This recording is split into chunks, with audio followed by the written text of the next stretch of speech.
तो wrestling media family, भले ही survivor series 2024 को खत्म हुए अच्छा खासा टाइम हो गया है, लेकिन सर्वाइवर सीरीज के टाइम से जो एक सवाल WWE फैंस के मन में उठा है, उसका जवाब अभी तक WWE फैंस को नहीं मिला है। और वो सवाल ये है कि सीएम पंक ने आखिरकार क्या फेवर मांगा है पॉल हेमन से रोमन रेंस और ओजी ब्लड लाइन की मदद करने के लिए सर्वाइवर सीरीज में। तो पॉल हेमन कैसी मदद कर सकते हैं सीएम पंक की, इसी के बारे में आज की इस वीडियो में हम लोग प्रेडिक्शन करेंगे। और इसके साथ साथ अगर आप ब्रॉक लेसनर के फैन हो तो आपके लिए एक बहुत ही सैड न्यूज है कि ब्रॉक लेसनर के रिटर्न के लिए फिलहाल कोई रूमर्स नहीं है, और उल्टा भी रिपोर्ट ये आ रही कि ब्रॉक लेसनर के 2025 के रिटर्न के लिए WWE ने कोई भी प्लानिंग नहीं किया हुआ है। तो क्या साल 2025 में भी ब्रॉक का रिटर्न फैंस को देखने नहीं मिलेगा, इस बारे में भी आज की इस वीडियो में हम लोग जानेंगे। और WWE पहले से प्लान बना रही है कि अगर साल 2025 में रॉक रेसलमेनिया में इन्वॉल्व नहीं होते तो रोमन का मैच किसके साथ हो सकता है रेसलमेनिया 41 में। तो चलिए सबसे पहले स्टार्ट करते हैं पॉल हेमन से। तो जब सर्वाइवर सीरीज के टाइम पर रोमन रेंस की टीम में एक सुपरस्टार कम पड़ रहे थे, यानी कि सोलो की टीम में 5 सुपरस्टार थे और रोमन की टीम में 4, तो साफ साफ सोलो की टीम के पास एडवांटेज था।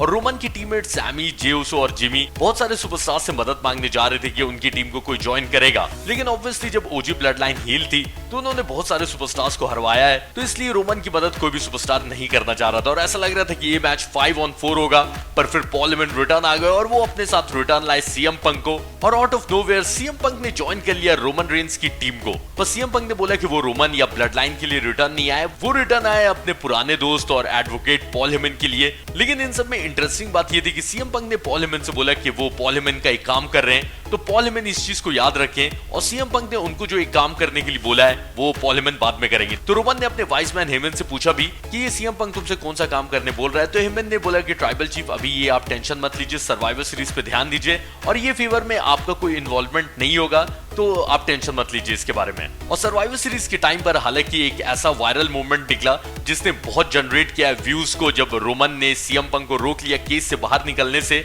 और इस चीज को देखकर फैंस को काफी मजा आया। और हालांकि सर्वाइवर सीरीज मैच के दौरान ऐसा लग रहा था कि रोमन और सीएम पंक टीममेट्स बनकर परफॉर्म नहीं कर पाएंगे, पर पॉल हेमन ने उन्हें समझाया कि ये सब छोटी मोटी लड़ाई छोड़ो, हम लोग जंग हार रहे हैं तो एक साथ टीम अप करो और ये मैच जीतो। और फाइनली रोमन और सीएम पंक एक साथ अच्छे से टीम अप करते हुए नजर आए, और मैच जीतने के बाद रोमन ने रिस्पेक्ट भी दिखाया सीएम पंक को और सीएम पंक से हाथ भी मिला लिया। लेकिन कहानी यहाँ पर खत्म नहीं हुई, बल्कि यहाँ से अभी लग रहा है कि शुरू हुई है, क्योंकि सीएम पंक ने केस से बाहर निकलते टाइम पॉल हेमन को फिर से याद दिलाया कि उन्होंने उनका काम कर दिया है, अब पॉल हेमन की बारी है सीएम पंक का वो काम करने के लिए। तो कहीं ना कहीं फैंस के दिल में ये है कि शायद सीएम पंक को कोई टाइटल मैच चाहिए और उसमें पॉल हेमन की मदद चाहिए होगी सीएम पंक को। लेकिन जब साल 2013 में सीएम पंक WWE छोड़कर गए थे, तब रियल लाइफ में भी पंक ने यही इंटरव्यू देते हुए बोला था कि उनको सिर्फ और सिर्फ एक ही चीज का अफसोस है कि इतने टाइम तक चैंपियन होने के बाद भी उन्होंने एक भी रेसलमेनिया के मेन इवेंट में फाइट नहीं किया है। और जैसा हमने मंडे नाइट रॉ में भी देखा कि इस चीज को सेथ रॉलिंग्स भी यूज कर रहे हैं सीएम पंक के खिलाफ, कि फैंस बल्कि ज्यादा रेसलमेनिया के मेन इवेंट में आते हैं सीएम पंक से तो बहुत ही ज्यादा, क्योंकि सीएम पंक रेसलमेनिया के मेन इवेंट में एक बार भी नहीं आए।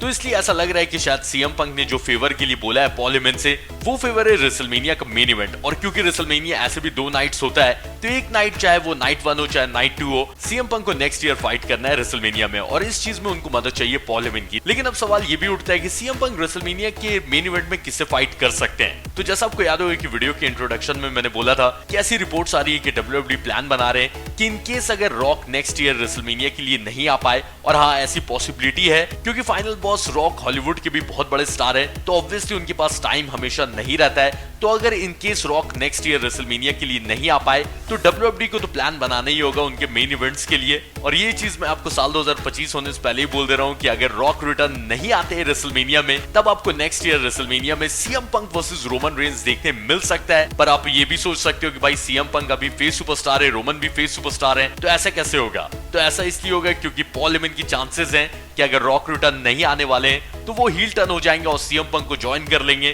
तब CM Punk versus Roman Reigns WrestleMania में आपको देखने मिलेगा। और क्योंकि इस मैच में 2 बहुत बड़े सुपरस्टार इन्वॉल्व हैं प्लस पॉल हेमन तो है ही, तो ये मैच रेसलमेनिया नाइट 1 या नाइट 2 के मेन इवेंट में हो सकता है, और सीएम पंक का भी सपना पूरा हो जाएगा रेसलमेनिया के मेन इवेंट में फाइट करने का। तो साल 2025 अपने साथ बहुत सारे चेंजेस लाने वाला है, और एक बहुत बड़ा चेंज है कि पॉल हेमन का हील टर्न फैंस को देखने मिल सकता है और पॉल हेमन ज्वाइन कर सकते हैं अपने पुराने क्लाइंट सीएम पंक को। लेकिन मैं फिर से ये भी बोल दे रहा हूँ कि ये सारे प्लान्स चेंज हो सकते हैं। अगर रॉक का रिटर्न कंफर्म हो गया तब तो ऑब्वियस है कि रॉक वर्सेस रोमन ही होना है। तो फाइनल बॉस की पॉपुलैरिटी ऐसी है ही कि उनकी वजह से प्लान्स चेंज होते रहते हैं, पर अब ये देखना है कि फाइनल बॉस रिटर्न आते हैं या फिर वो अपने हॉलीवुड के करियर में बिजी रहेंगे। तो चलिए अब ब्रॉक लेसनर के बारे में बात कर ही लेते हैं। और अभी फिलहाल लेटेस्ट ये न्यूज है कि साल 2025 के लिए ब्रॉक के रिटर्न का कोई प्लान नहीं है। लेकिन अगर आप ब्रॉक के फैन हो तो एकदम टोटली निराश होने की जरूरत नहीं है, क्योंकि सच बात ये है कि WWE में क्या चलते रहता है ये इनसाइड रिपोर्ट 100% एक्यूरेट नहीं हो सकती। और WWE इस टाइप का शो है कि हर हफ्ते हर दिन प्लान्स चेंज होते रहते हैं, क्योंकि WWE कोई मूवी का स्क्रिप्ट नहीं है कि हाँ एक बार स्क्रिप्ट लिख लिया तो अपने को पता है कि मूवी में क्या होने वाला है। ये WWE ऐसा है कि ये डेली बेसिस पे